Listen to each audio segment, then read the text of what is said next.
aware of it. Yes. So is that because of moles? Is that because of spies? Is that It's because Taiwan, while an independent nation, right, and except from China's perspective, nothing happens on that island without the Chinese regime knowing about it. Whether it's the Ministry of State Security or whether it's the PLA's intel operations, they know everything that's going on.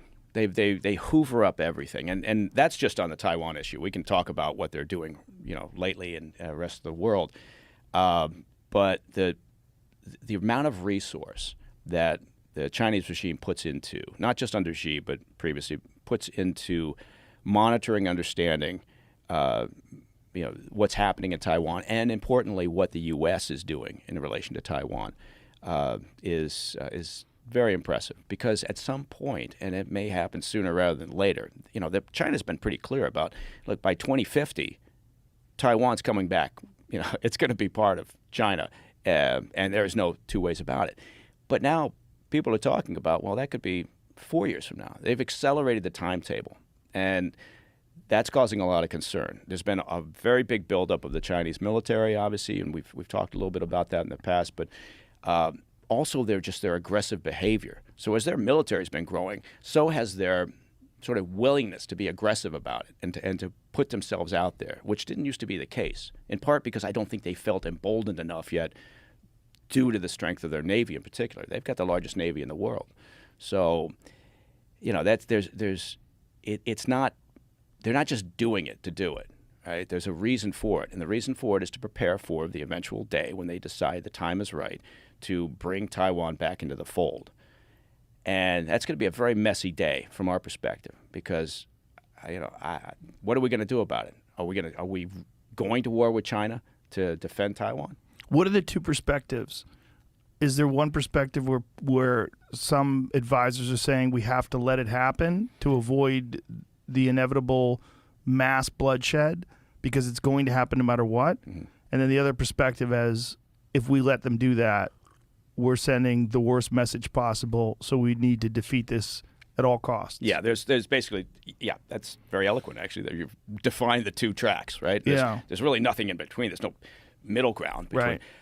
Although you could argue, and this is what China's been watching also, is what's been happening in Russia and Ukraine, right? So the idea that we've drawn a red line, we're not putting boots on the ground, right? But we're going to do everything, up to that to help support the Ukraine in their efforts against Russia. China looks at that and they think, okay, is that where this would go? If we send our Navy across the strait there and start dropping troops on the island,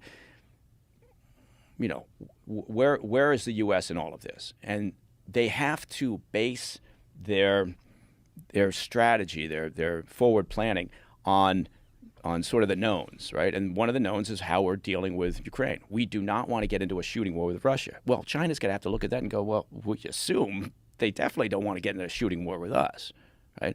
So then that's how they start to calculate what that strategy looks like and what the potential then risks and damage could be from being sanctioned further in certain areas, in having arms resupplied to Taiwan during the course of an invasion, essentially. So there's a lot that goes into it, but I mean, look, it's interesting because we miscalculated the Russia situation, right? We figured out that Russia was building up to an invasion, but just about everybody said, yeah, it'll take them 3 or 4 days, and they'll roll into Kyiv, and it'll be over.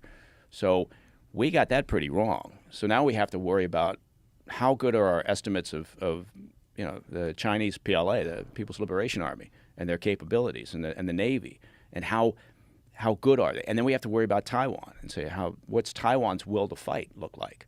Does it look like the Ukrainians? It's two different cultures. So